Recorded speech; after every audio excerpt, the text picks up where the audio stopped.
So we really need to start having programs like this in place. Another thing that happened to me this week,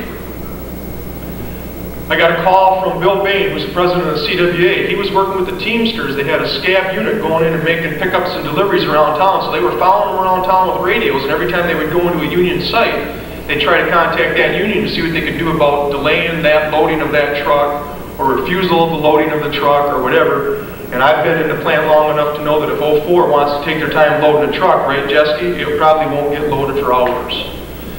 That truck made pickups at Delphi, Chassis, Delphi, Saginaw, and Foundry.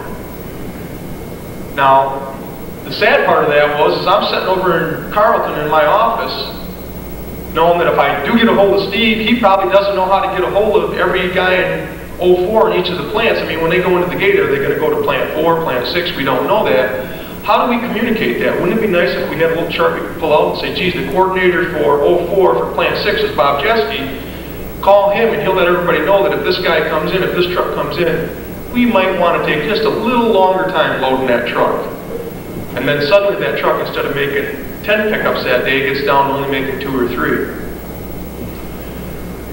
You know, Saginaw is a union town. It has one of the highest densities of unions in the country. Yet today, we have a state senator out of Saginaw and a state rep out of the Saginaw area that are in the other column, and they're not going to vote for us. We need to start working at electing politicians that are in favor of us. John had mentioned Betsy